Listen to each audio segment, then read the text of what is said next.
All right, everyone. Welcome to another episode of Arsenal Fan Circle. Thursday night. Hopefully, the internet is good to us, and we are interruption free. Introductions. Tony, thanks for joining us. Stan the man. All right, lads. Thanks for having me on. Hope everybody watching is safe at home. Likewise, yeah. And Rohan, thanks for Thanks for joining us. having me. Yeah, Yeah. absolutely, absolutely. The first thing today, and maybe it's something we can be quite proud of, people. Mikel Arteta, our coach, was is been instrumental in negotiations on players' wage cuts. So Tony, I think you had dug up this story. You want to start us off? Well, it's the same offer that was on for 10 days ago with 12.5% pay cut and zero if we make Champions League and 6.5% if we get into Europa. And Yeah. So basically, has been instrumental in negotiating on the as a go between the club and the players, basically, and so allowing the staff, allowing the staff to be paid throughout this difficult time, this coronavirus crisis. Yeah, as I heard it, the first stories came out. I think it was maybe a week ago that there had been they started this conversation, but as I understood it, the players had been told by the PFA, the body that kind of looks after players' interests. They'd spoken to them about it, and they'd advised them to say no at this point. As I understand what's happening here, the person who's a go-between is our representative for Arsenal, for the players, is Hector Bellerin. So it's been a case of, I suppose, Hector Bellerin would be sitting down at the people at the club who were proposing this, and then he'd take it back to the players. Now, initially they said no, and initially the players said that they would prefer, rather than a 12% cut, which would basically come into effect at the end of next season if we didn't qualify for the Champions League. So it's not this season. It's if we don't get into the Champions League by the end of next season, then there will be a 12.5% cut from the salary. And as Tony said, if we only qualify for the Europa League, it's 7.5%. The players said no, but they also did say that they would be happy for some sort of discount if the club would guarantee that the non-playing staff wouldn't be affected and have their salaries furloughed. Since then, they've now been speaking to Mikel Arteta, and I believe he's been having conference calls with the players, and he's leading in the way by saying that he's willing to take a reduction on his salary, which is 5 million a year. And as I understand it, some of the players have also agreed to the 12%, but it's not entirely across the board. Because I suppose there's going to be implications, right? 12.5% from a player like Mesut Ozil, who's at the higher end of the scale, is a lot different to, say, one of the younger lads who's in the academy, say maybe an Emil Smith-Rowe, for example. 12.5% is going to look a lot different to him. That's, I think, where we're standing on this at the moment. Yeah. And of course, Rohan, a little bit remiss of me not to mention Hector Bellerin because he has been a big part of it as well, alongside Arteta. Yeah, it seems like it. That's what the reports are. But actually, I didn't know this part, that this was going to be applicable only at the end of next season, because that puts something else into perspective, right? If the players are hesitant to put their money where the mouth is, then how confident are we going into the season that they're going to finish in the top four? Because at a club like Arsenal, it should be a given that you don't qualify for the Champions League. That's a massive failure, and to want all of your wages, and this is just from a moral point of view, right? I'm not speaking from a contractual point of view, but from a moral point of view, they would probably have some demands from the club as well, because they have to give them the tools to make top four. But if those demands are met, then I don't see a reason why Arsenal players should not be able to make top four. I think that's a good bargain for them, really. Yes, Stan, can you give me those percentages again? It was 7.5% for the Europa League. It's 7.5% reduction if we only qualify for the Europa League, and it's a 12.5 reduction if we don't qualify for the Champions League. And I think the executive board are looking at around about 30%. I read earlier as well. I did read that. Yeah, so it is incentive driven as well. Not that should be the entire motivation for the players to do this. Well, my thought about this is that if this is something that's not going to kick in until the end of next season, that means in between now and then we have 2 transfer windows. So how many of the current playing staff will be on Arsenal's books come the end of next season? So this sounds to me that this will be probably something that will be broached to new players that are coming in those 2 windows. Will have to agree to this. Someone like Aubameyang, if he's already making plans to go after someone like Barcelona or Real Madrid, this isn't going to affect him because he'll be gone. Yeah, exactly. And we're going to get into that a little bit later. We're going to talk about the goalkeepers and defenders. If the panel here would like to keep or sell individuals, and on Sunday we're going to clear the rest of the squad with midfielders and strikers in the keeper sell section. So stand by and watch out for that. Shout out to Noe Donis. He's been in the comments saying hello, and also Igal, who has been on the podcast before. So, and he does mention that Hector has been a good ambassador for the club, Tony. Hector Bellerin maybe making a play for captain as well. Yeah, I think that's what he's trying to get and do. Yeah, so, but Stan, the club has actually been taking the right steps. We've talked about this in the last few weeks. We looked at Liverpool, we looked at Tottenham and the missteps that they took, and we were actually doing the right things in the PR sector.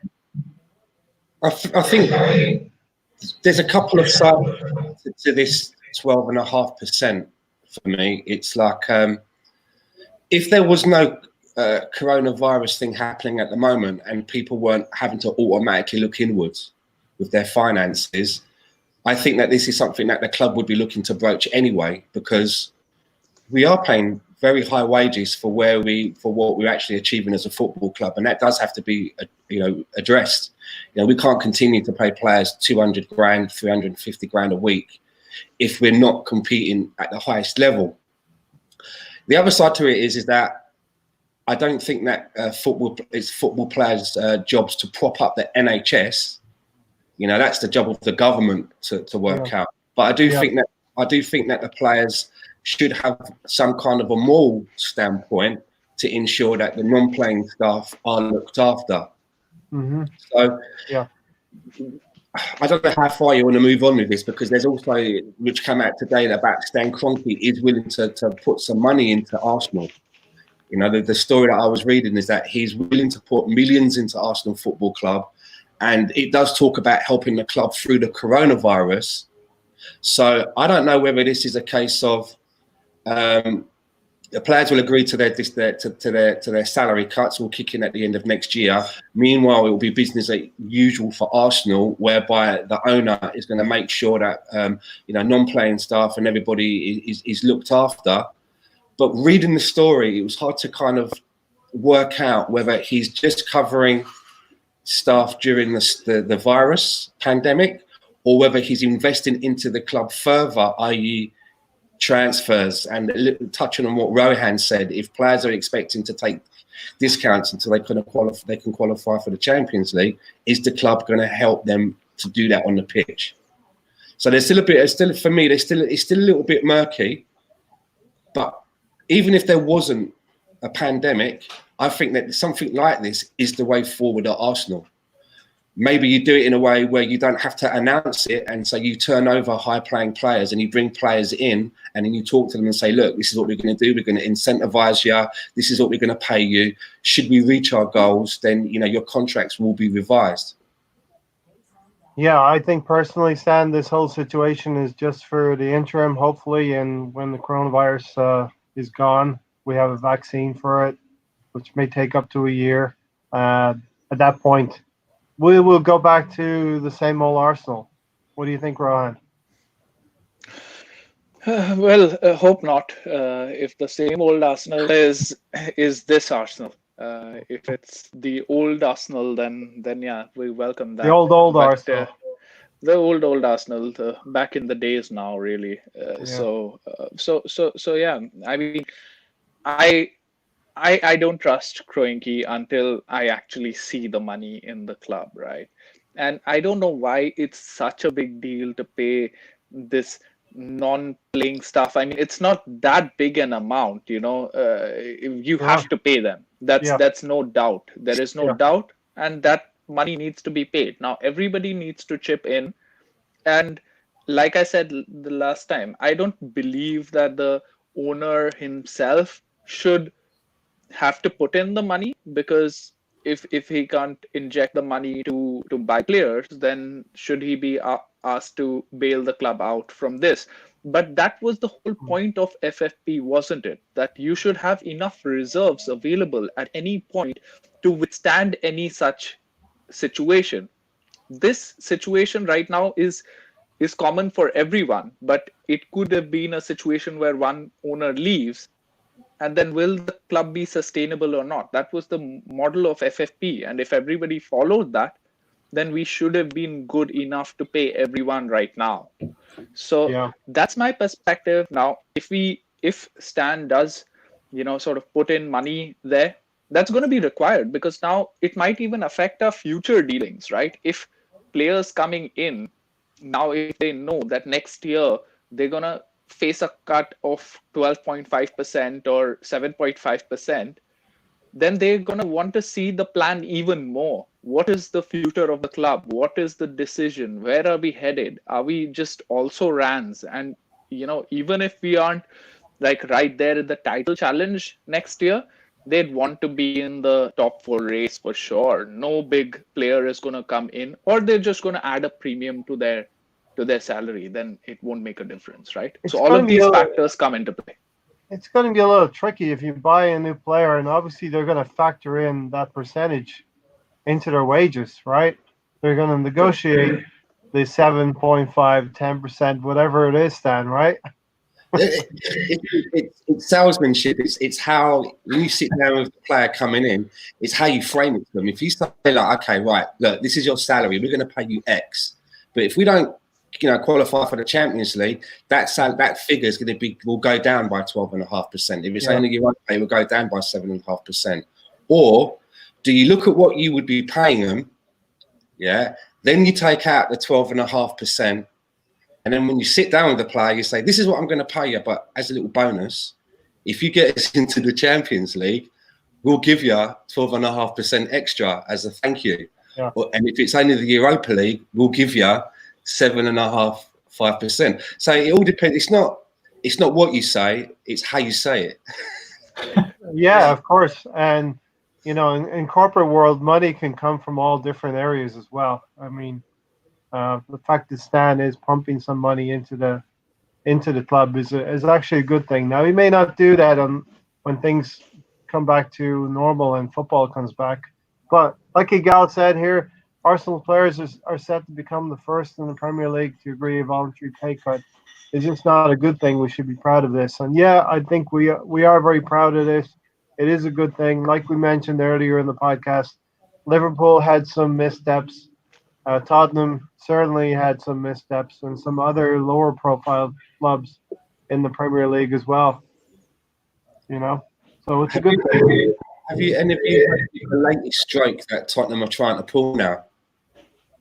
So apparently they're talking to Pochettino, who they're still paying a salary of 8.5 million a year, and they're talking to him and asking Pochettino if, even though you don't work for Tottenham anymore and we got rid of you, would you be happy to take a deduction in the money that we're paying you because of the current situation? That's typical Tottenham, isn't it? It's ballsy. It's a very ballsy move.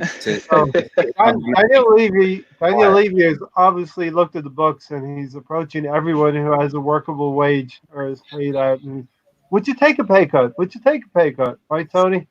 Yep. cheap. Pay cuts for everybody. Exactly, Also, but right now, I mean, we're sort of rejoicing this, but after hearing this conversation that we've had for the last like 10-12 minutes, I'm not really sure like how much is it for the coronavirus or how much is it just as an incentive for them to make money for the club, because this clause that you're gonna get a deduction or your wages go down is a common clause. I think Manchester United had that with their players, and this is not something that we haven't seen before. It's not something that's a first. And it seems to me then that it's not just the coronavirus, but it's also the club trying to push these players, and it's a model that's been followed before as well. and also, I think Tony, going forward, I think clubs will look at this. These kind of viruses will probably, unfortunately, be more prevalent in the next few decades. And Tony, this is something the clubs will look at and build into contracts for players and coaches. Yeah, that's Yeah. something we have to factor in. But Stan, also, go ahead, Rohan. So apparently, like fun fact that I read and you just reminded me was that Wimbledon for the past like 20 years or something has been paying a pandemic insurance coverage that and they've paid like something like 40 million or 35 million, something like that, over the last whatever years, and now because of this they're set to receive 150 million because the Wimbledon got cancelled. Wow.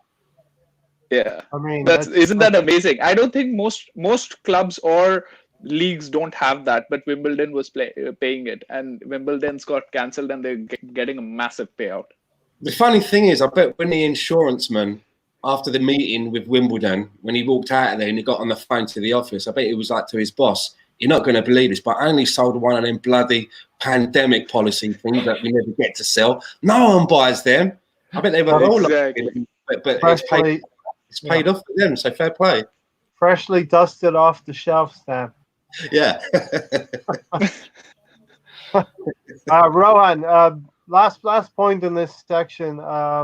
Very, very proud that Arteta also has started the example by taking a pay cut as well in his wages. Yeah, no, definitely. Why should it only be the players? It should be any person who's earning a 7-figure salary needs to be taking a pay cut, right? Like, so Arteta needs to be right out there leading that, and that's great. That's what will inspire confidence, and everybody in the boardroom, every person who's an executive for the club should be taking that.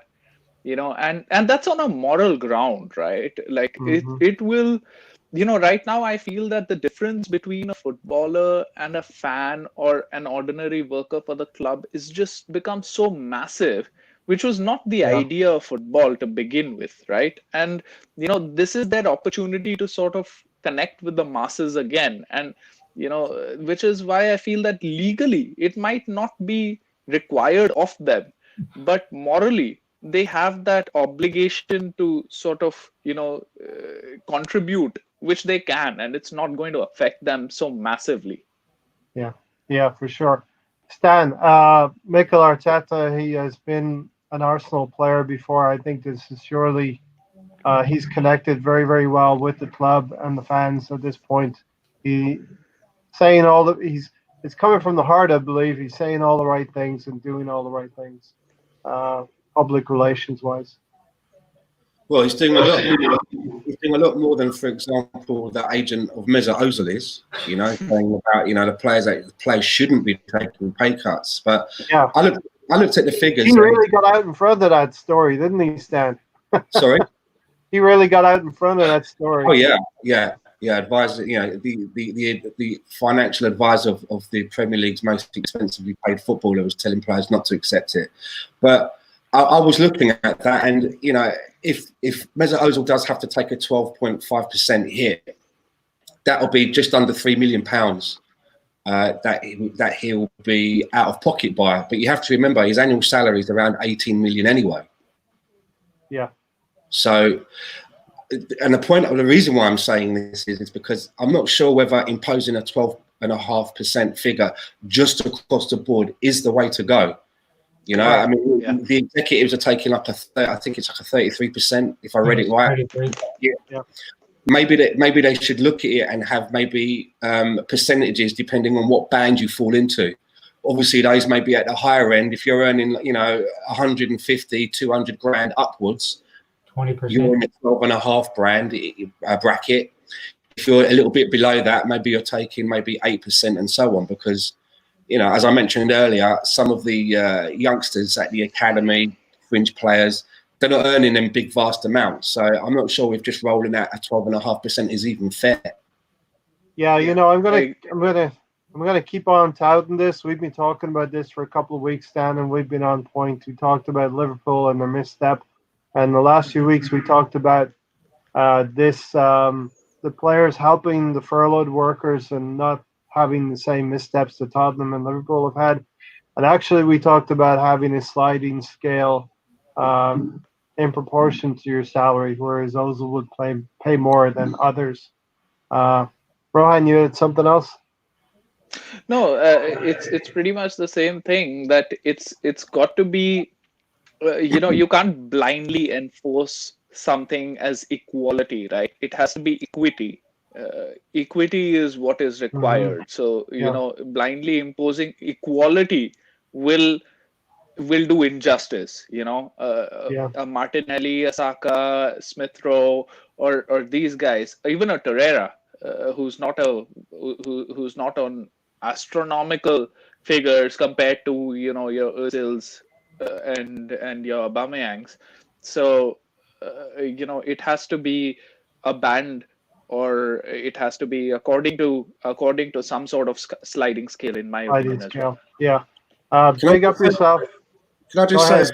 I do think that this has definitely been on the Arsenal executives team's radar for some time, because even before this pandemic hit, the few times when Josh Kroenke would be interviewed, he has always managed to get it into the conversation, about we're paying Champions League wages and we're not a Champions League team. So this is, for me, this is something that has definitely been on their radar. But I mean, it's a difficult thing to address. It's a difficult thing to implement.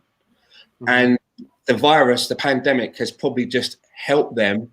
Whereas because everybody's now looking at salaries and looking at on how they can cut corners and save money. I think it's kind of just played into it. And I'm not saying that's a bad thing at all.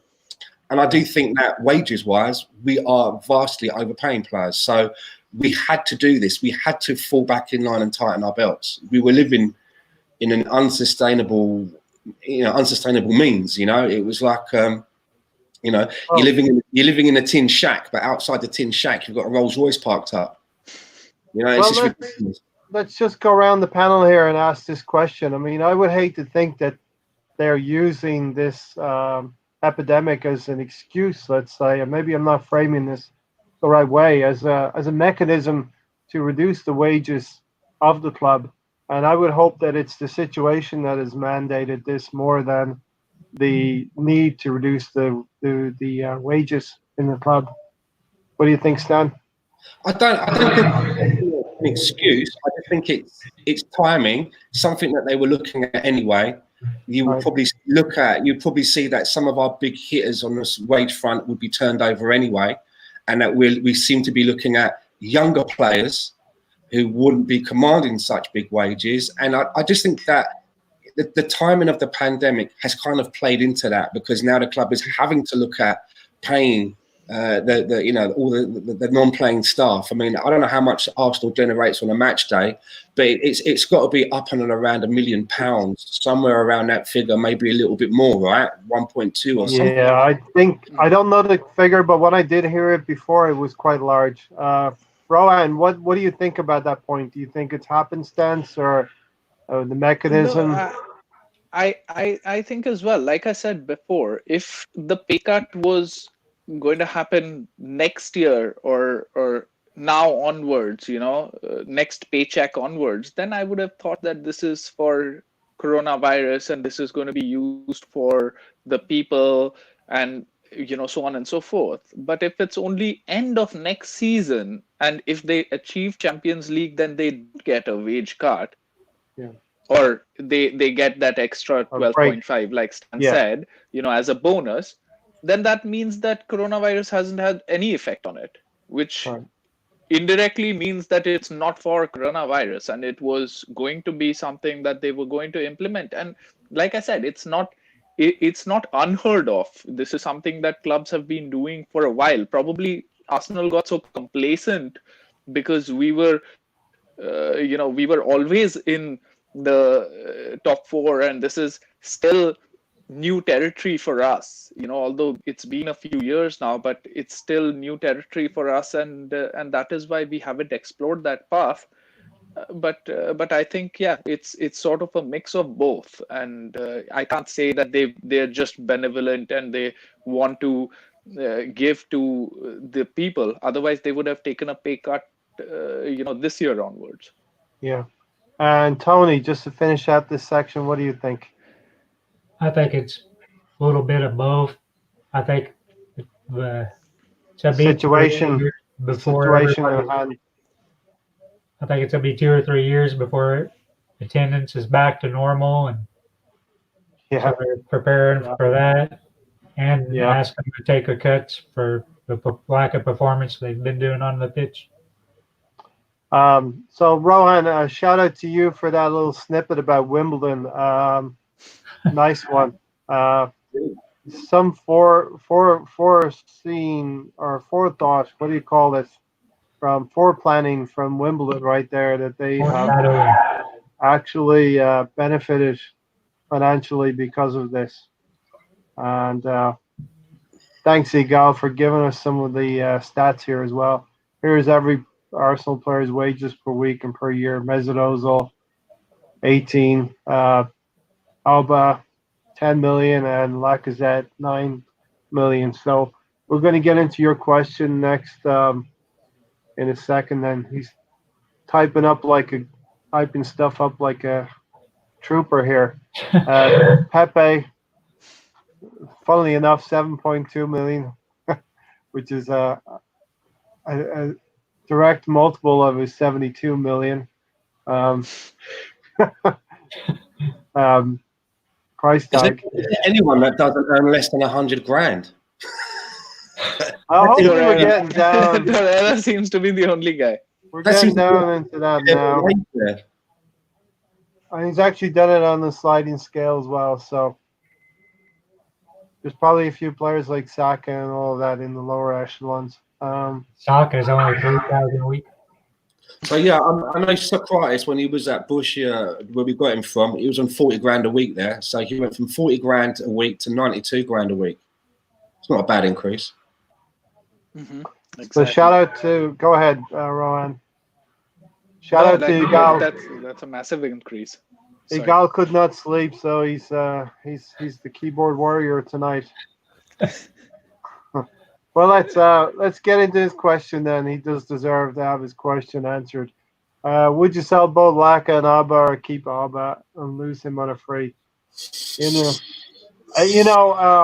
I'm not going to lose a player. I'm going to be honest. I'm not going to lose a player on a free. We've done too much of that in the past.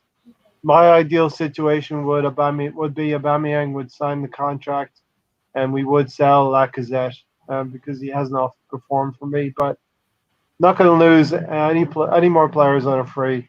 Tony? Yeah, who hasn't signed by June 30th, I would sell him. And Rohan?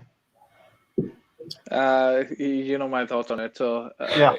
Aubameyang needs to sign, but if we can't get him to sign, see the idea, and I got reminded of this when this question was asked about what we wanted when Sanchez was there. Maybe something, if he wants to, if he wants success, that is what he wants, then what we should do is sort of sign a short-term contract with him, and show him ambition, and maybe if he doesn't want to sign, then we sell him next year with a precondition that we will sell him next year. But that way we don't lose him on a free. we make some money off of him, but he also goes if he wants to go. We haven't been a top club since he's joined. But if I were given an option, I would actually, keep Aubameyang. I would want to keep both of them. But if I were to sell one of them, I'd sell Lacazette. Reinforce our midfield, our defense with that money, and sign Aubameyang. And actually, I wouldn't even shy away from sort of giving him, close to Mesut Ozil sort of money. So if money is what he wants, because he's that important a player from my perspective for the club. And just for record, I'm going to say I missed out on Ozil. I would be okay with Ozil going. He's been a good servant, right, Stan? We can let him go on a free. Just to answer the first question about Lacazette and Aubameyang, we've got two strikers there that's worth £100 million or so. And personally, I would like to see us playing in a formation which encompasses the both of them, playing up front in some sort of a dual partnership. Rather than all of this, we'll play one in his natural position, we'll shoehorn one in a slightly okayish position, and all of that sort of stuff. We've got them, so why don't we try and use them properly, give them time to bed in as a pairing. We've always got someone like Eddie on the bench as cover, or we could even bring someone in as cover. But if we're not going to play them in a double formation like that, it doesn't make any sense to have them both in the team for me. And I think one of them is going to have to make way. You could get rid of one of them and maybe bring in someone like an Edouard from Celtic, who'd be a little bit cheaper, but we don't have to then be under the pressure of, well, we've got to start him in every single game. Maybe he would earn his way into the team till maybe he would be starting up front, and the person that stayed, whether it be Lacazette or Aubameyang, couldn't get into the team because of the hard work and tenacity of someone we brought in. But if I had to choose one of them to go right now, it would have to be Lacazette. I'm with Rohan. I mean, this whole game is about scoring goals, and the person that is scoring all of our goals, and the person that you can almost set your watch by to score goals, although he does miss some easy ones, is Aubameyang. So I don't understand selling him for 60, 70 million, spending that on money on someone else who would probably be coming to make a step up. There's no way that we'd probably be bringing in someone as equal quality with our reputation. No. We just don't have that reputation, I don't think, to maybe attract someone like a Timo Werner. I'm just pulling that name out of the hat. You know what I'm getting at? It would have to be someone who, to the player, it would be making a step up. And there's no guarantees. And I was thinking about this earlier. You look at Lacazette, right? It's about 50 odd million that we paid for him.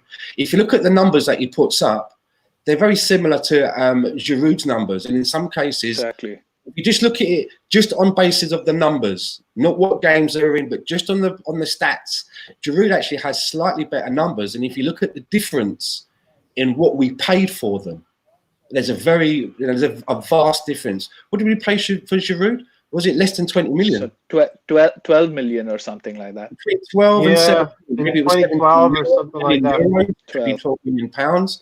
But you compare that to Lacazette, there is an argument to say that we may have overspent a little bit.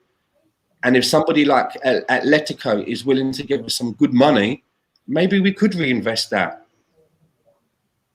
And there's big talk about Partey, right? Yep. if we could get him on a swap, or maybe even put in some cash, and that's an area where we need reinforcement. So, in fact, selling Lacazette would make sense in that case, because that could be used as a leverage to get a player that we need in that position. So here's my problem with that. On paper, that sounds like a good deal, but the key element to pulling off something like that, Thomas Partey has to want to come to Arsenal.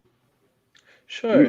Maybe that's not in his plans, because he's getting a lot of smoke blown up his arse at the moment, and I would imagine that there is a lot of other big teams out there other than Arsenal which are kind of circling. Even if Thomas Partey is an Arsenal supporter, maybe he's looking at his career and his future. And if he's got someone like a Bayern Munich or a Liverpool or a Man City who want him, why would he even come to Arsenal? And I I feel that our stock has gone down so much. I'm even worried that even if Kroenke does put the money on the table so that we can go out in the summer and finally get someone like Upamecano, who I would love us to get, I'm at the stage now where, are we even big enough for someone like Upamecano? Does he have bigger horizons? Does he have better suitors? You know, and would we have to, you know, look at someone like perhaps who myself and Tony were talking about, someone like an Ndicka, you know, maybe someone like a Mangala Sarr, who's not having all of this smoke blown at their ass, but could probably come in and do a good job. Yeah, so Yeah, we have segued perfectly into this section. This was a planned section here on Arsenal transfers. So Rohan, go. No, definitely. I absolutely agree with what Stan's saying. You know, the player has wants to come or should want to come, and only then will they come. But I think what we can do from our side, you know, the only thing that we can do is what we can control, and what we can control is the money, the player that we put up for exchange, or the money that we have to put on board, right? And we have to sort of pay over the odds. And if we do that, we have to force Atletico's hand to want them to sell. Did you hear that, Rohan? That's the Arsenal knock. But here's a thing, right? It's a different knock. Right? We've had Dani Ceballos with us on loan. He's actually seen firsthand what we have to offer him as an Arsenal player. Doesn't look like he wants to stay. You know? Yeah, but he's not getting played that much. Sorry? Hopefully it's not injury. He's not getting played that much, right? Yeah. His main issue was that he wasn't getting played that much. When he was playing, he was acting like he's a North London lad. Yeah, so he did have his injury problems, but I mean, you know, I'm just trying to make a point there that even someone that has been within the club and had time to see the club, you know, close up, it doesn't look like that we're even going to be able to keep him if we wanted to. Now, on the Dani Ceballos thing, I think that, you know, a lot of people, their eyes got big over one game, and that was the Burnley game. I've not seen anything that would justify spending 40, 50 million myself. Yeah. I'm gonna put my hand up there, Stan, and after the Burnley game, I was like, we might have a decent player here, you know. For real. He never seemed to replicate it for me, though. You know, I know he was out with injury, but he never seemed to replicate it for me. And true that. He's had a very interrupted season with injury. So, have we really had enough? Have we been able to assess him properly, Stan? Maybe not. Same with Pablo Mari. I mean, I couldn't honestly sit in now and say, yeah, Pablo Mari, we should definitely make sure that we do everything to make sure he's a permanent player. But on the other side of the coin, I can't sit here and say that he's not good enough. I just haven't seen enough.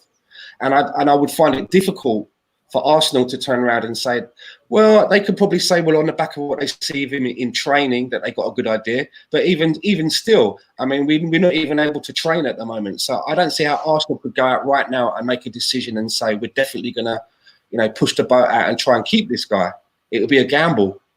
Yeah, you may have seen Tony laughing when you mentioned Pablo Mari, because, you know, if I'm going to pick between Pablo Mari or Dani Ceballos, I'm going to pick Pablo Mari, because he's shown to me more in a couple of games than Dani Ceballos has in half a season, albeit injury riddled, Rohan.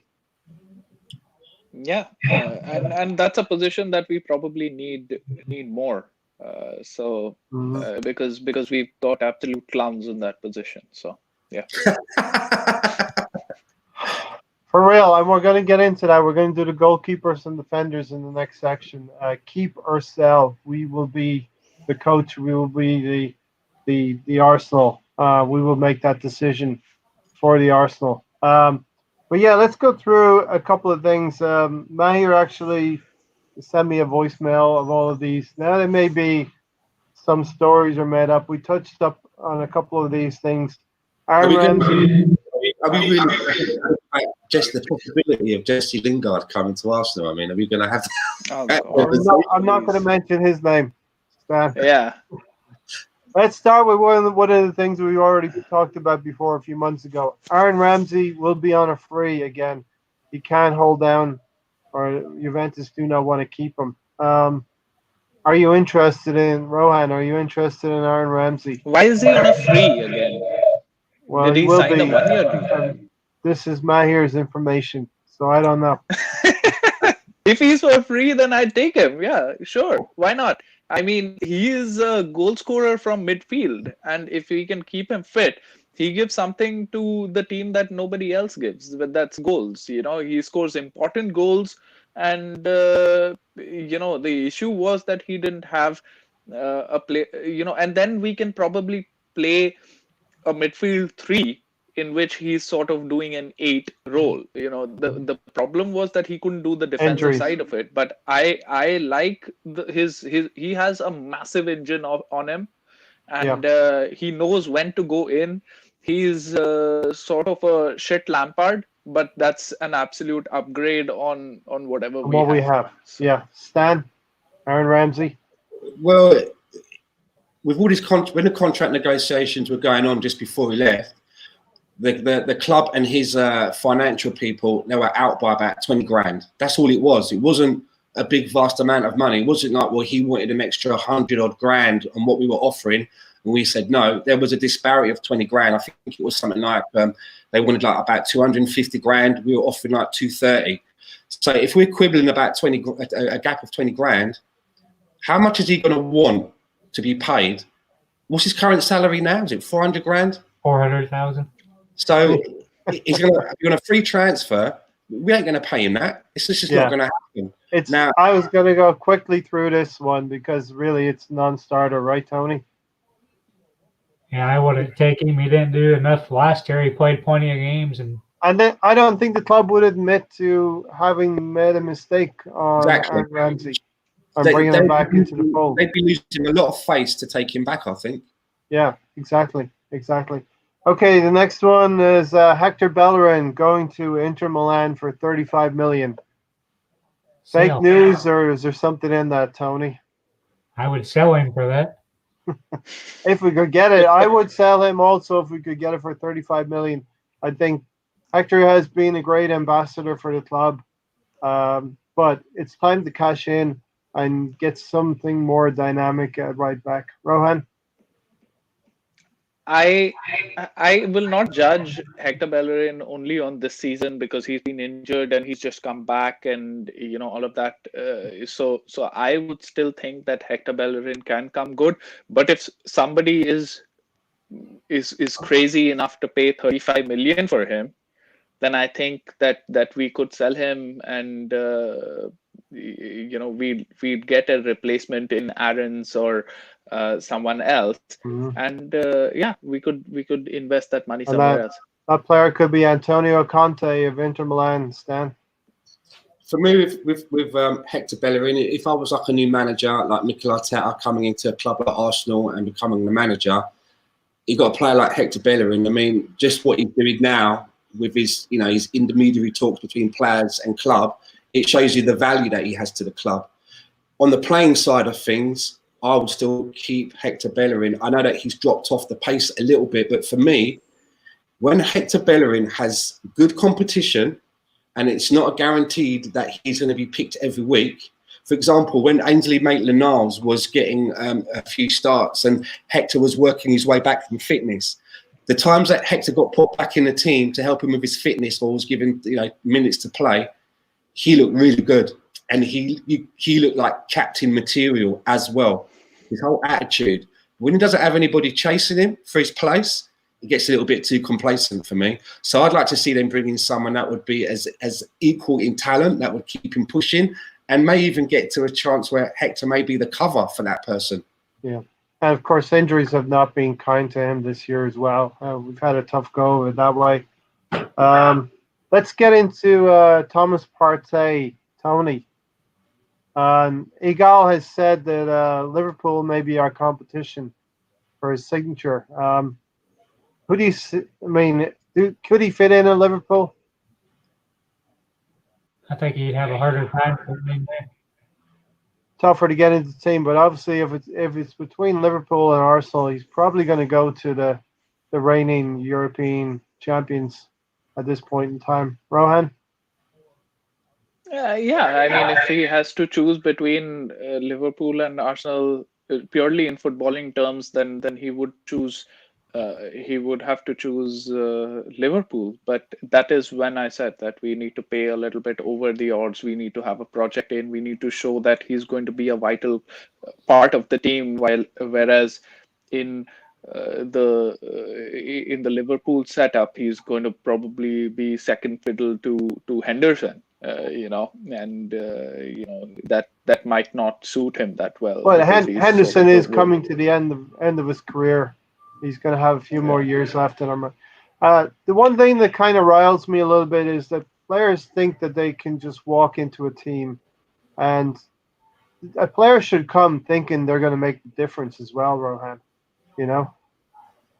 Exactly, and if we show him the project, and if it was if everybody wanted to go to the best club, then no other teams apart from your two, three, four teams would be able to buy any top player. But that's not the case. People do buy these top players in other clubs as well. Maybe sometimes these top clubs feel that it's a privilege for you to play for me, and hence I'm going to only pay this much. And we know how money minded these players are, and that is when we show them that, or we show them the project. When Oxlade-Chamberlain left Arsenal, the difference between Arsenal and Liverpool was 1 point. So there wasn't that much to choose from. Yeah. But he did see the project and he went there, although he was getting lesser money there than here. Stan, the big thing in football is it comes in cycles. And Liverpool, undoubtedly, they're at the top of their cycle right now. Difficult to say if they're going to be a force again like they have been this season, and maybe they're on the downturn. You can definitely, a player could look at a project like Rohan said, and think that maybe Arsenal can get there, in maybe optimistically speaking here, in 2 or 3 years under Mikel Arteta. You think a player would think that way, with a potential of going to Liverpool or Arsenal, and not have hindsight?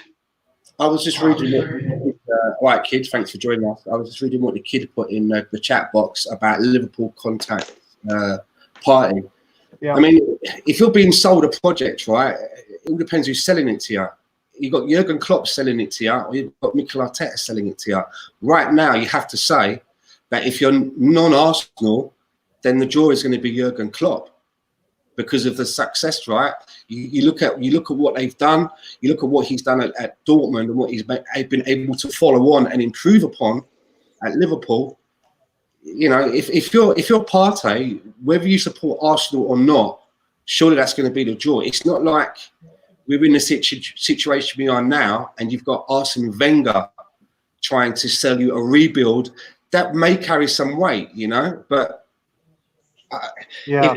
if what the kid is saying is correct, that Liverpool are now circling around Partey, well, then it's only going to end one way, because he's never going to walk straight into the team. And I agree with what you're saying there, Ray. I think Henderson is probably coming towards the end of his career. And it'd be one of those things where it will be used as a transitional season to ease in Partey. But you never know if Partey doesn't come up to scratch, you've still got Henderson that you can rely on. What you're hoping is that someone can come in and be as good as or better than what you have for your investment. Yeah. If you're Thomas Partey, you're looking at it and you're saying Liverpool's the sure thing. Go there. You got a good coach. You have a decent, well, more than a decent team, a really, really good team there that could get better with the years coming. But then you're gambling also that Arteta's the real deal and he's going to do what's needed at Arsenal. Rohan? But that's not always how it works, right? We've seen our beloved Sanchez turn down Pep Guardiola and Manchester City, who are still a great team and a great manager for a washed-up team and a washed-up manager, and he's gone there, right? And at that point, or at least like half a season before that, he was one of the best players in the league. There's. I'm just saying that there is a case to be made. Of course, at the end of it, the player makes the choice, the club makes the choice. We just have what we can do is make them think about us as a contender and make their decision as difficult as possible, and Yeah, then that's all we can control. and like Igal says, Stan, we don't have a track record. We don't have anything. We don't have embers to even show Partey that we could be that force in the future.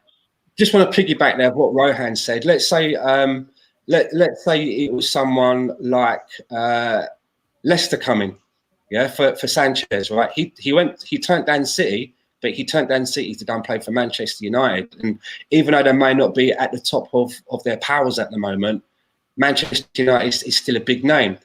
What do you think would have happened if, at the time when we were selling Sanchez, let's say a team like Liverpool, Leicester had come in. Let's pretend Leicester had just been taken over by some new owners, and Leicester said, we've got some intent. We can either match or pay you more than what Man City are paying you.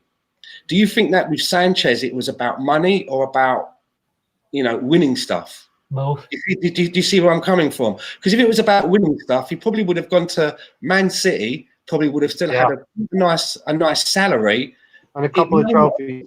It may not have matched what Man United were going to pay, but at them sort of, if you're talking about, he wouldn't have got 500 grand a week. He would have got 400. At them levels, you don't miss 100 grand. And I think with someone like Sanchez, that I don't think he made his decisions for footballing alone. No, it was basically. If he had, he would have moved everything and got his agents to put the pressure on to go to City, I think. Exactly. That's the point, right? Like, how much I understand that Manchester United is a big name. They're an institution, but they aren't going to win the league. They weren't going to win the league 2 years ago, and they aren't going to win the league, right now. And they weren't going to win the Champions League. So what could they have won? The League Cup, maybe, or the FA Cup, which is the same chances of winning trophies that you had at Arsenal. So if you were then making a choice, it was more money related than footballing reasons. Otherwise, there was no reason why he would choose Manchester United over I think City, I think it was the money and prestige, and like Igal said, that he had won quite a few trophies at Barca as well. So, let's get through a couple of questions here. Luka Jovic swap deal for Oba. I would probably not do that unless our position with Aubameyang became untenable and we had to do something there. Anyone else? No, for me. No, for you. Let's get through a couple of other things that Mahir had mentioned. Real Betis do want to take Ceballos. So I think we pretty much had a look at Ceballos. Not seeing a whole lot of him, to be fair, injury ravaged, but I would not be against probably doing that. We tried Ceballos. It worked in some instances. If we want to move him on, we probably should, right? I don't think we go back to Real Madrid and they sort it out. We don't get a say on where we go. Yeah, exactly. Another one, Lacazette to Real Madrid. I'm not sure about this story either. Anything in that? But like we said, I don't think we'd be against Lacazette moving him on if we needed to. I can see Atletico, but not Real Madrid. I don't see what the benefit for Real Madrid. Maybe Mahir said Atletico. I don't know. I heard Real. Yeah, they want Uba. Probably Atletico. It is probably Atletico. Who would take Jonathan Tah for 35 million? Yeah, for sure. Okay. He's a huge. We have a hit on that one. It could be good, right? Tah or Aki, either one I'd be happy with. And then an obscure name, Houssem Aouar from Lyon. Yeah. Had a little look at him on YouTube, but wasn't hugely impressed, to be fair. Yeah, I'm aware of him. He's quite a very skillful attacking midfielder. Does have a good reputation. I'm not going to say that I've sat down and watched loads and loads of his footage, But I've heard good things about the guy, and he's really good on FIFA as well. So I don't know if that means anything.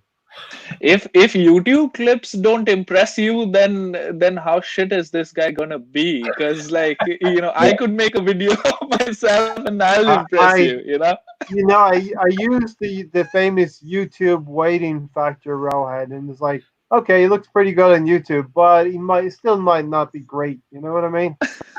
Oh yeah. You have to be a world beater. Have to be a world beater on YouTube to be still good enough. Yeah, for real. So, Igal's asked this question a couple of times, and we come around to it here. I've not actually heard this story.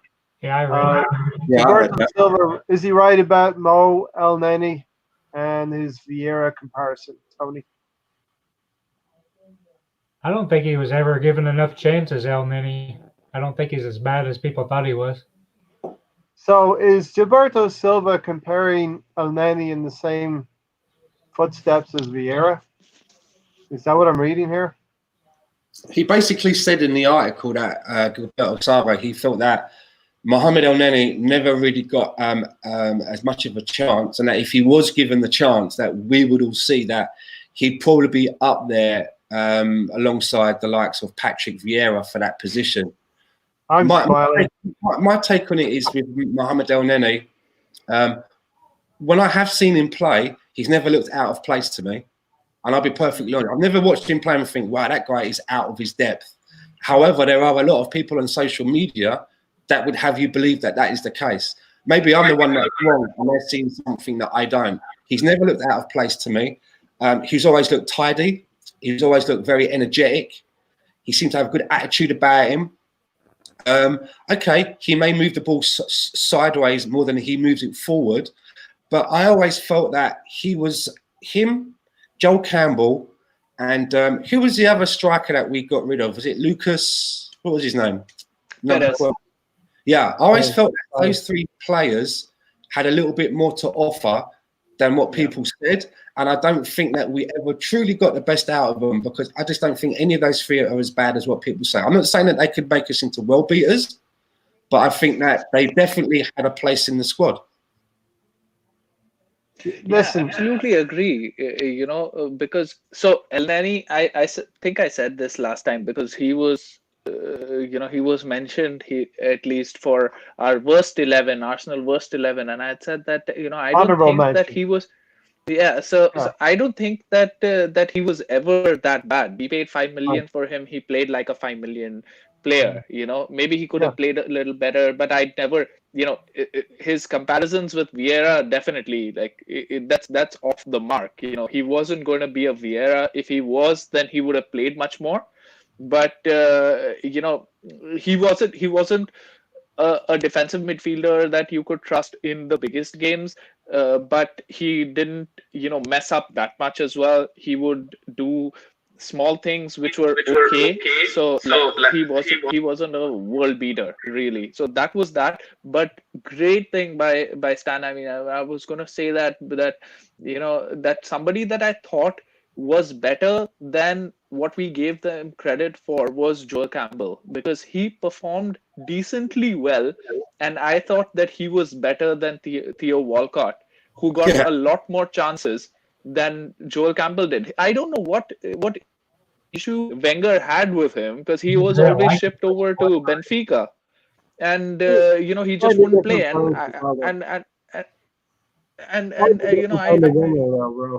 Walcott or Joel Campbell, slightly different kind of winger.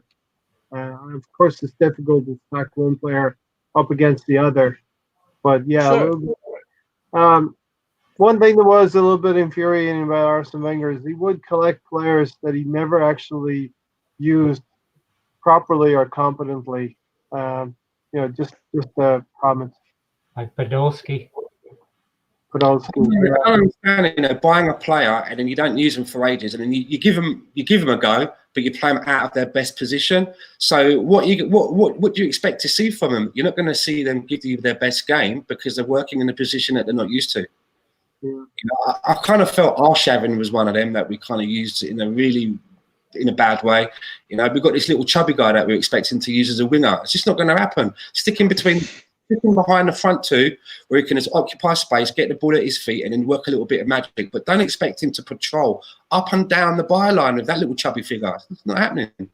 I'm doing it now. I'm doing it now. I loved Arshivin. He had some flashes of brilliance. I remember reading about that. Joe had a personality issue. And then just to round off El-Nani, Igal has said we have, in the last few years, we've had similar midfield players, but none has really reached the heights of Vieira. And the only one who resembled that could have been Mo El-Nani, but he didn't play. But there's not really had those types of players. You remember when Flamini came back? Flamini looked like he was going in hard on guys, man, and then Coquelin like came back and like saved our season. So we've had places where people have said that this is the Vieira and this is the Vieira, but Vieiras don't come by like so often. And maybe Arshivin was not fat, but he was a little bit overweight and a little bit out of shape at times. A little bit short as well. So every inch counts when you have a little bit of fluctuation in weight, Andre Arshavin was chubby. He would come back from pre-season with carrying a lot of timber. Yeah, he did. He did have to probably trim a few pounds here and there. Worse. He was like a little fat Ricky Hatton, the boxer. As ever, I set out some topics to talk about, and I always think we're going to get to the third section a lot quicker than 1 hour in. But here we are, 1 hour in, and we're not going to go through the whole team today. We'll save a little bit for Sunday. Arsenal goalkeepers and defenders, keep or sell. Get involved in the comments as well. And yes, Diaby was our last hope. He was a hell of a player, Abu Dhabi. Russian strength, not fat, Stan. You could probably have seen Arshivin as a soldier, right? One of those Russian soldiers on the Eastern Front row. That you never imagine like a fat Russian, right? Like Russians are supposed to be like super built up and stuff, hard men, and then this guy. Well, they're probably like a Russian doll. They probably build up their weight just before winter comes. So in autumn or fall is the worst time for them. You know what I mean? And so October was not good for Arshivin, probably. Just picking on you, Siberian winter. Just picking on you, Andre. Okay, let's start off with Bernd Leno. And the criteria here, and lots of people have criteria, and I'm going to state it plain and simply here. The criteria for these players, keep or sell, would be a squad player for us to attain top four. I'm not looking to win the league. We're not going to do that. I mean, if you're looking for your team to win the league every year, you're going to be disappointed most years. So whether it's setting the bar low or not, the minimum for me is top four, always has been, and maybe getting a trophy. So I'm going to stay with that caveat. Let's assess these goalkeepers and strikers with that criteria. A squad player for a top four. They don't have to be in the first team. It's going to be a whole squad. Tony, I'm going to throw you an easy one. Keep. You're supposed to wait till I tell you who the player is, but I guess you knew it was Bernd Leno, right? Yep. Stan. Yeah, Bernd Leno. Keep him. What's his potential, Stan? Can he be better than top four? Could he be a title challenging player for us? Just before the virus came down, he was having to work hardest than nearly most goalkeepers in the league, right? We all saw the stats under Unai Emery, how many shots were coming in, and I think he kept it quite respectable. I'm not saying that he's the finished article, but for the age that he is as a goalkeeper, I think he's only going to get better. Mm-hmm. And look, if that news down there is 100%, then we're all for it. Told you Arsenal paid his release clause, so let's hope that happens. I didn't think that clubs were actually doing any business right now because everything was up in the air. So I've been surprised over the last few days how many stories I've been seeing. I mean, I read today that we're almost completed a 5-year contract for that Kazawa, the left back from PSG that we almost got. I don't want any part of him. But I see all these stories and I'm like, I didn't think people were actually doing any business right now because they were so unsure. So I don't know whether this is this self-isolation clickbait or is this shit going down? Yeah. I think this is WebEx, Cisco, Zoom. All of these meetings are going on behind closed doors, and they're being sold. Players are being sold without even knowing it on the black market. You're going to some Japanese pub? What? Nobody told me this. As soon as I read that, Jesse Lingard's shit, like I was like, I've had enough of this stuff. Like, I'm not even going to read any transfer rumors anymore. Oh yeah, Rohan, Bernd Leno, keep or sell?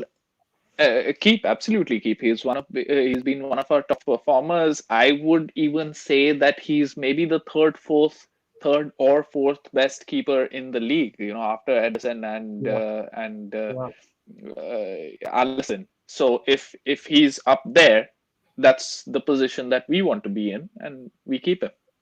It's great. It's a great one to start off on because we're being positive, and it's not going to be positive throughout. Bernd Leno can be part of a title-winning team for me. We can build the team around the player like that. I'll start off on the second one, which is Martinez. Listen, I think he's a decent goalkeeper, but if I'm being ruthless, I would say sell him. We could probably get a better second choice goalkeeper in case Bernd Leno got injured. I'm going to flip the rotation back to anti-clockwise. Rohan. This is not a position that we really need, so I wouldn't spend any money on it unless we get a bargain. Of course, when I look at yesteryears, our second choice used to be Ospina, and I was generally quite confident with Ospina. But I mean, I don't know what others felt. I felt that he was. I was also nervous with Ospina, this shortness with crosses. There have been times that our first choice keeper has been dropped for Ospina, and Ospina has come in and done an okay job. I'm not saying that he's a world beater, but I wasn't ever, it wasn't squeaky bum time every time he came on. But with Martinez, I saw him at the Real Madrid game here. He made a mistake then, twice, I think. And just generally, he hasn't inspired me. I've seen him in the Europa League matches. He's pulled off some good saves, but sometimes he's looked uninspiring. But this is not a position that we need to spend. So you keep if you don't get a deal. If you do get a deal, then sell. And let's say money's no object, so you would still keep Martinez. No, then I'd sell. Money is no object. That's done. Money's no object. You're being ruthless to be a top 4 contender. Keep or sell Martinez. His backup goalkeeper. I mean, you never really know how good your backup goalkeeper is until your main goalkeeper gets injured, and you got to see him week in, week out. And like what Rohan says, he's made some mistakes, but I always think with a goalkeeper, if you're only going to get dropped into the odd cup game here and now, you're going to be prone to errors because you're not playing every week. So I'm not. Yeah, he can do it if he likes, for young. Yeah, non-fuss, Tony. Stands non-fuss. What would you do with Martinez, Tony? I would sell him. You'd sell him, okay? Error prone for me. Go get what you feel would be better goalkeeper for a top 4 run. Okay, Matt Macy. I would be in third string. I think I would probably just keep him and get a better second choice. Tony? Keeping. Keep Stan. Same face. Yeah. Who cares? Very, very French based. Sacre bleu. Yeah. Go ahead. It doesn't matter. Keep. All right. Hector Bellerin. You want to start, Rohan? If you're getting 35 million for him, then sell. if we don't get decent money. Because I'm also trying to think who are good right backs in the world right now, right? And I'm struggling to think who good right backs are, who we can go and get. Of course, I don't know all the leagues and all the right backs, etc. But I've seen a lot of left backs who are who are touted and who can be got right now, but I don't see so many right backs. So I'm not really sure. I still, like I said, I think he can come good. But if we do get decent money for him, 35 million, then I think that we can get a replacement for him. So it depends on how much we get for him. I understand. Basically, what I said a few moments ago, bring in a really good another right back and let the two of them fight it out for the number one place, whether it's a Max Aarons or a Yusuf Atal is someone that I'm quite big on in that spot. But just leaving Hector without competition, that's where we're going to suffer. So you would definitely keep him in the squad, Stan. Yeah. Tony, Hector Bellerin. I'd sell him. He dresses like a janitor, but should we keep him? I would sell him. I'd get Aarons and Thomas Mooney. I think I would agree with that. Sell Hector Bellerin and get a better right back for top four. Socrates, I would sell him also. I think he was bought a couple of years ago to be a stopgap, and he's been that stopgap. Has he been the best player? Probably not, but he's done okay for us. But yeah, if you want to be ruthless, get rid of Socrates. Rohan? Sell. Not good on the ball. Has too many mistakes. Has a rush of blood to the head. Every now and then. Can't afford that. And he earns big money, and his output isn't that much. Sell. For me, Socrates is nothing more than an okay squad player who's earning far too much on his salary for what I think he should be doing in the team. If he was getting like maybe 60 grand a week, I'd be happy for him to stay as a squad player. But to be a first pick centre back, I'd get rid of that and replace him. Yeah, but he'd be in your squad for a top four, not first place. I'd have him as backup. Cups. You're playing in the Europa League. I don't mind him as a backup, but he wouldn't want to be my first go-to. So an important question then is that going into next season, how many centre backs do we need? That's an important question, right? I also think 5. 5 is a good number, and right now, if we count, we've got 8 or something. Right, I think 6. I think 6. Okay. Right, I think you should have 3 sets of 2s that work together in pairings. So I'll go for 6. I agree with that, and just because of injuries. I mean, Arsenal has been a club traditionally where we have picked up injuries more than other clubs. Tony, did you get to speak on Socrates? Nope. At 92,000 a week, I would sell him. If he's on 45 or 50,000, I would keep him. At 92,000 is too much. So the club we're gonna build a club, and Tony's gonna be the treasurer of that club. No, he'll sell Aubameyang. You'll get your own office, Tony. Yeah, I would sell Socrates if I haven't said that already. Rob Holding. I think there's a player there. I would keep Rob Holding. He had a really, really good season a couple of years ago, where we started out beating Leicester at home. I think it was probably Arsene Wenger's last season or second to last. Rohan? He was an important player. In fact, he was one of the most important players till he got injured in that Manchester United game. And he was our main ball playing centre back. I think he's come in and done the job a lot of times. He's still young. Of course, he's had an ACL, so you don't know how that's going to react. But if he were to keep someone, I can't imagine that he's on crazy high wages as well, because he was an unknown commodity when he came. Yeah, exactly. So keep.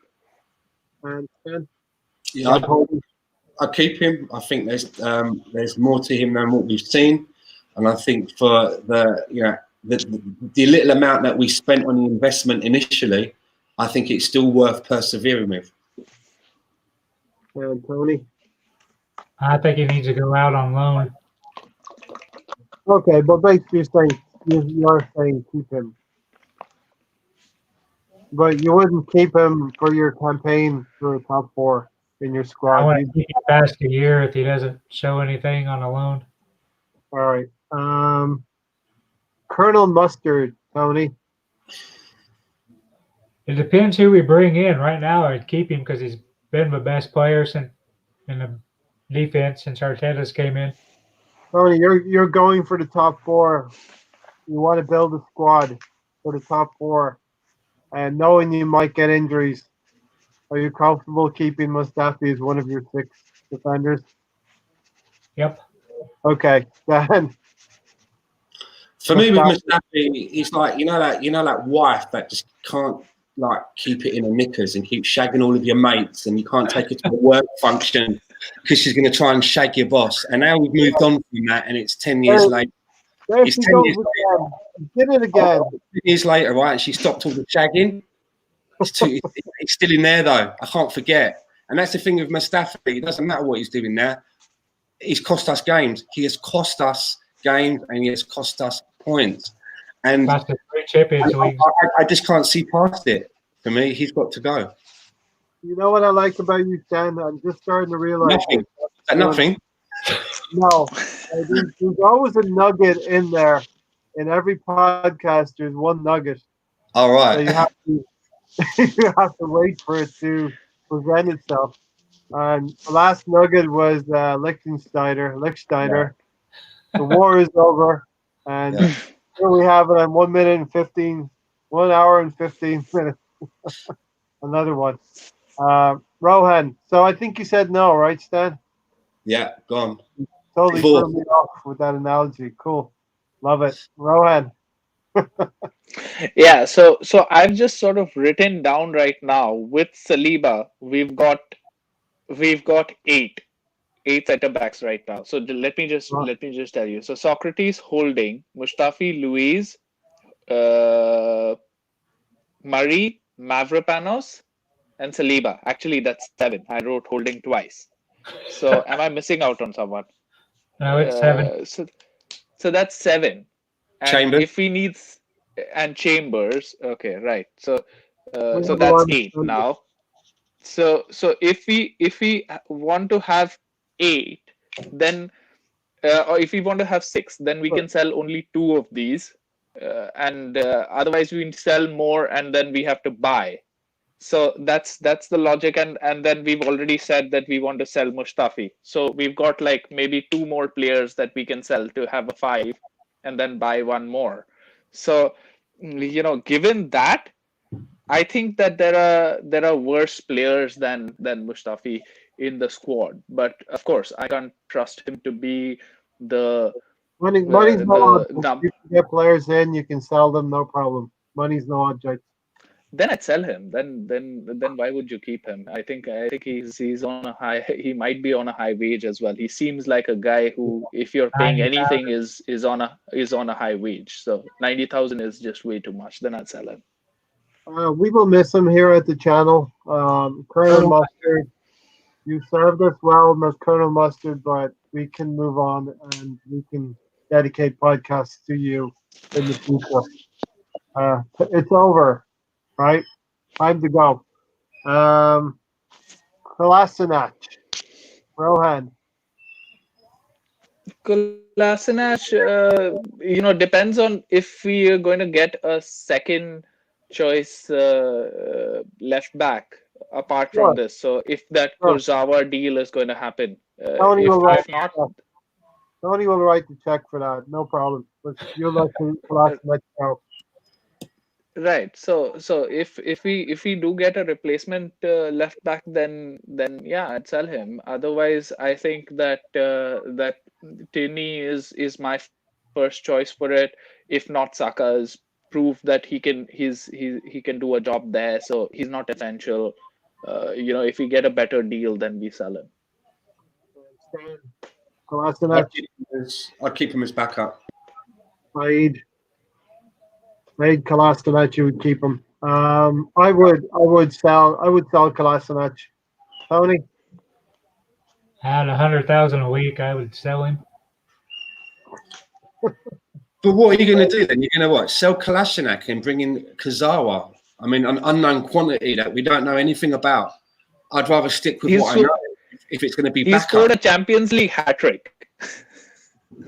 Well, yeah. no, I'm not interested. I'm not interested in Kurzawa. With Saka and Tierney, why do we need to go get it? I think I agree with you, Tony. We have Saka, we have Tierney, and Saka's future will be determined in the next season or two about where he's going to settle in. But I think he's done quite well at left back for me. Callum Chambers, I would keep him. I think we have a player there, a lot like Rob Holding. Stan, you agree? I think he's one of the, from the current squad, he's one of the most underrated players that we have, I think. I think there is definitely something in there that is just waiting to get out. And I think he's a player who has heart. We were losing at home against Aston Villa. He scored the equalizing goal. I think there's something there, Rohan. Yeah, in fact, he's recently won me over, because since the time that he's come to the club, I don't think that he had done much. He had come in as a right back, but he was too slow. We wanted him to be a centre back, but he just wasn't good enough. But he showed some heart. Most of the time, he played at right back, although he wasn't good bombing forward. He was doing a job, and I think for the heart that he's shown, and I don't think he's on massive wages. I'd probably keep him. But as well, didn't he do really well on loan, playing in a central defensive midfield position? He got player of the season. Fulham, yeah, exactly. He's got to have something about him if he's able to do that. He didn't just do adequately. He got player of the season playing out of his natural position. Yeah. Tony, Callum Chambers? He's one of my favorite players. I'd definitely keep him. Yeah. Okay, great. Tony, start us off on Kieran Tierney, the left back from Scotland. Does a man have a pair of pants? Does who? Does he have a pair of pants? Yeah, but they're cut-offs. Or everything's cut-offs. I think that was an endorsement, Stan. What do you think? I like what I've seen of him so far. I saw quite a lot of him at Celtic. I have a few friends at Celtic. I shared a pub where I watch Arsenal with Celtic, so I've heard a lot about him. I even think that the way that he talks as well, he has everything about him to be a future captain, and I really hope that he succeeds at Arsenal, and I'd like to see him being in that position and be one of our, a long-term service player. Rohan, we're talking about all these players, and we're thinking about them as being injured at various parts of their career, and the same thing happened to Tierney. This season's a little bit tough on him, but I think what do you think about not Rohan, but about Tierney? So I think that he's a good player, and he's done all right when he's come in. His crosses that I have seen have been on point. His injuries aren't. He came in with a hip injury, so we knew that. But since then, it wasn't a repeat of that injury. It was unfortunate that he broke his hand or something like that. So, it's not a repetitive injury. So hopefully next season he comes in good, and he talks the talk, right? Like recently he was asked, what do you like about being in London? And he's like, I've come here to play for Arsenal. I've not come here to see the city, sort of a thing. Like he has a little bit of Roy Keane sort of talk about him, but I hope that he doesn't turn out like Roy Keane in terms of how he is with his personality, because that's a side note, but I think he tries too hard to be that hard man, and he shouldn't be that, so he should do his talking on the pitch. And I think I'm going to say Gabriel Martinelli would want him in the team as well because I think they've linked up quite well in the smaller competitions. I would keep Tierney as well. David Luiz, Tony, David Luiz, the Joker of the club. You're thinking about it. I'm torn. I'd probably go ahead and just get rid of him. Yeah, yeah, I would too. I would get rid, as they say, Stan, in England. Get rid. With David Luiz, I'm basically just grinning and bearing the whole thing. I would have never brought him into the club in the first place, but he's here now. So, I love I love the huddle at the beginning of each game when he gets all the players around and all of that. But for me, he'll always be Chelsea star. Yeah. A little bit of a last minute, oh shit, we don't have a defender at the end of the transfer window last season. Yeah, and he's done all right this season. I think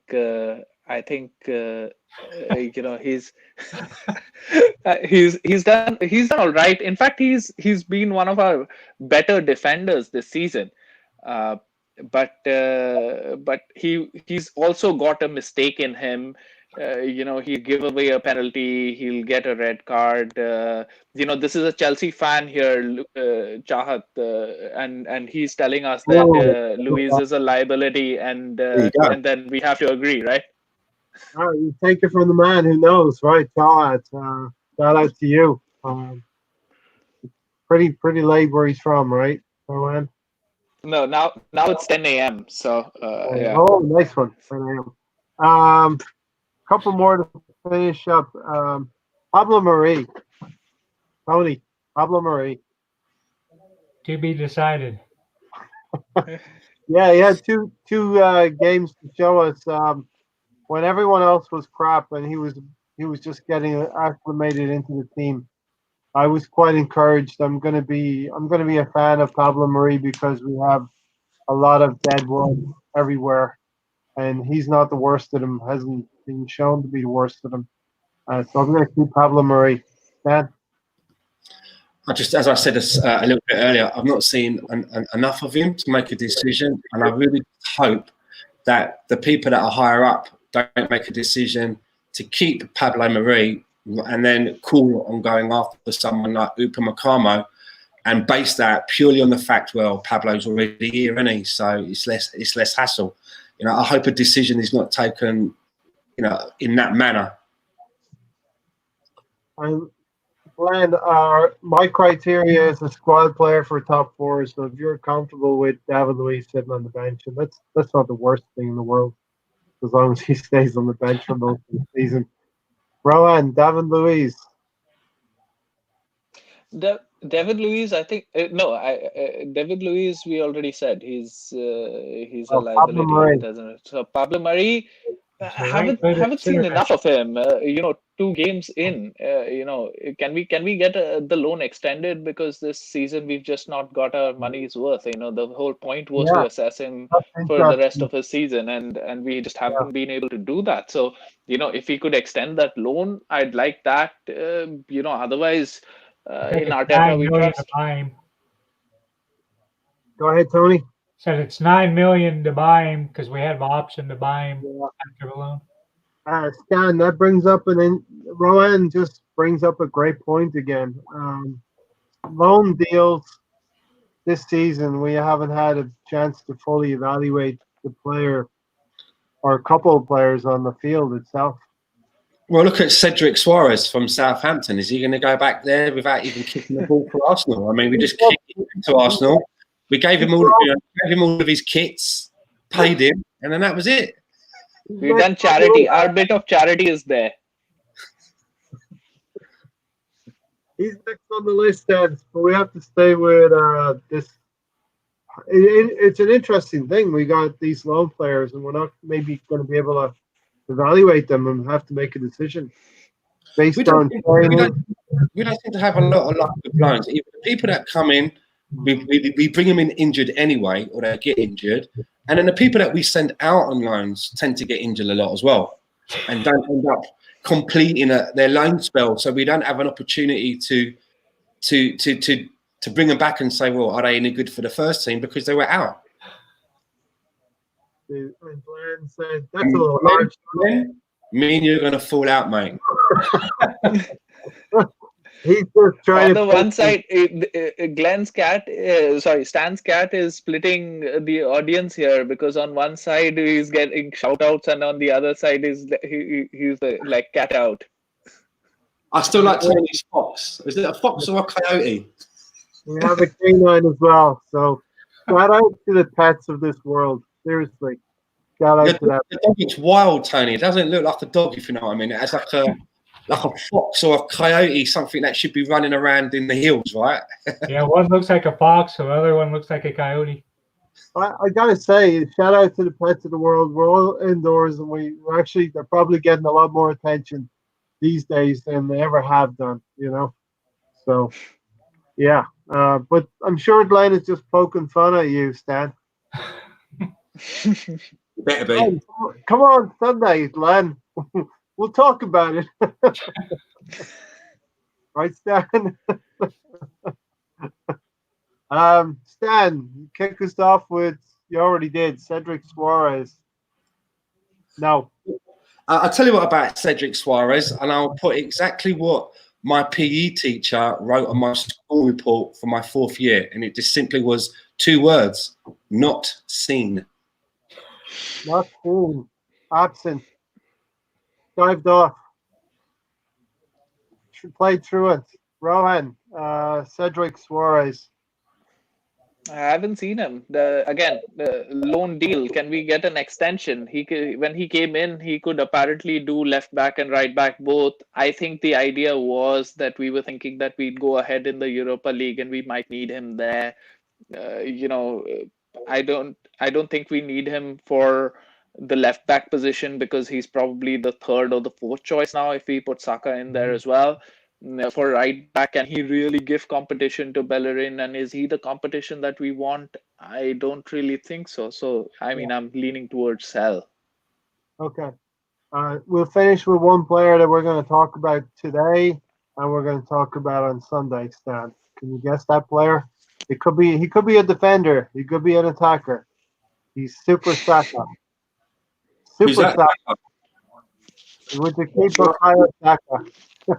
See, I don't think of him as a defender. That's the thing. I just think of him as a player that we're fortunate enough that was able to help us out. But I don't see Saka, converting to a left back. That's interesting. I like, as Tony will know, I like to have little side bets here. I get myself into side bets. I think he could be a future left back. You think he can be a winger? Watch this space, right? Well, you would keep him. I would keep him. Oh, for sure. I mean, he's one of the best pieces of potential, whatever you want to call it. Diamond in the rough that we've got. Him and Martinelli are our 2 sort of like bright pieces of things. Shiny things for the future. Yeah. I feel silly asking the question, Tony. Would you keep Saka? Definitely keep him. Definitely. Rohan, I think I have to ask you. Yeah. Yeah, definitely. He's good on the wage front as well. Hardly costs anything. But what I do want to say is that I don't want him to be at left back. If he turns out to be a left back, this sort of reminds me of a conversation between Carragher and Neville, right? Gary Neville, because these guys have the banter, and basically Carragher tells him that no kid wants to be a fullback because a fullback is a failed winger or a failed centre back. Nobody growing up wants to be a fullback. So the reason why he would probably become our left back is because he would have failed at in that attacking position, and I don't want that. I want him to succeed there. Even though in modern football, and Pep Guardiola has made fullbacks to be a very, very key part of the of a I mean, that team. was tongue in cheek, Okay. yeah, definitely. I mean, I think that Saka has the potential, and again, his crosses, his dribbling, etc. I want to see him on that side of the pitch. That's what It's, excites me. it's interesting you say that, Rohan. So, do you think that was what the situation was with Loren? Because initially he was a right-sided midfielder. He came with us, and then he kind of got converted, didn't he? And I think Yeah. Abuwe as well. Or was that just Wenger and his mad thinking? I don't think Abui ever had a specialist position. Throw him in there and had some energy. Definitely, you're right about Lauren. He was a converted winger.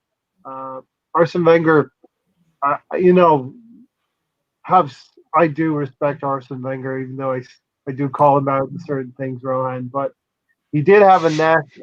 He did have a knack of converting certain players into the correct positions as well. So there was a lot of good things there. And with Lauren, it was one of the better things to play right back. Um, he probably got an honorable mention, right, for our all-time 11 as well. Yes, he did. You know? And yes, Stan, I would keep the cat. And Tony, I would keep the bed. You need that. Any final comments before we get out of here? Oh, so Mavropanos is a sell, is it? Like what's happening? We didn't even Yeah, mention it. you know what? He's a sell for me. He's gone to Nuremberg, and Nuremberg. I when I was a student, I went to work there in Nuremberg for a couple of seasons. Went to their stadium, but they are a perennial Norwich City. They go up into the Bundesliga, they drop down every other year. He's playing at a lower standard, and hopefully I'm proved wrong by him when he comes on. But he's actually not put a foot wrong in Nuremberg. Up until now, he probably hasn't played a lot of football, but yeah, if I'm being ruthless, I would say sell. You know. Yeah, I mean, all that we've seen is this one, or at least that I have seen is this one goal line clearance that he did, and everybody was gassing him up like he's Yeah. Ramos or someone. Yeah, exactly. So listen, just remains to get out of here. I want to just to say support to all of the healthcare workers out there going through this. I want to keep it while we're not thinking about things for an hour and a half here. Hopefully, you've watched it all the way through. We have to keep it at the forefront of people who are trying to keep us safe and trying to help people who have gotten into difficulties. So I want to give a shout out to everyone in the healthcare system all over the world for wherever you're watching. Tony, postal workers, support people in the grocery stores that are helping to stock the shelves. All of the things that make our life what it is right now. So shout out to them. And anything else from you guys? Other than that, we'll get out of here, right? Shout out to everyone who's joined. Shout out to everyone who's joined the stream. They've made it interesting, to Noe and to Glenn and Chahat and Rohit and everyone else who's there. So that just keeps everything interactive and rolling, and we sort of go into freestyle. So yeah, and enjoyed the hour and a half. On Sunday, we'll get into the midfield. We're going to do a all-time Premier League lineup, and as suggested by Stan. And Stan, I cannot tell you that I won't be unbiased. You can't just have an Irish 11, right? Yeah, I'll have an Irish 11. We could do that as well. Yeah, Rohan will probably, let's try and do also a first 11 of the Premier League. We'll do two teams, right? Premier League, all-time Premier League, and then we'll do all-time Premier League, but different. Every player has to be a different nationality. Ooh, that's gonna be different. Sound good, Rohan? Yeah, Stan, you probably have your list already compiled, but now you got to think a little bit, right? All one nationality would be quite difficult. No, all different nationalities. Oh, I see. Right. Yeah. one Irishman, one Englishman, one Scotsman. Hold on. Sounds like a That's joke. the- one from Gabon. That's a joke. Yeah. Sounds like a Paul joke. Webster. An Englishman, an Irishman, and a Scotsman. Sorry, Ron. One from We'll what? get that. He's One got to from get it in Gabon. there. The Gabon, of course. He'll make it. He'll probably make it, right? In Rowan's list, he'll make it. Are you a bigger Aubameyang fan or a bigger Wenger fan? Wenger any day. Wenger is. I mean, I've already pre-ordered his book. Right, his book is coming out on the 20th of October.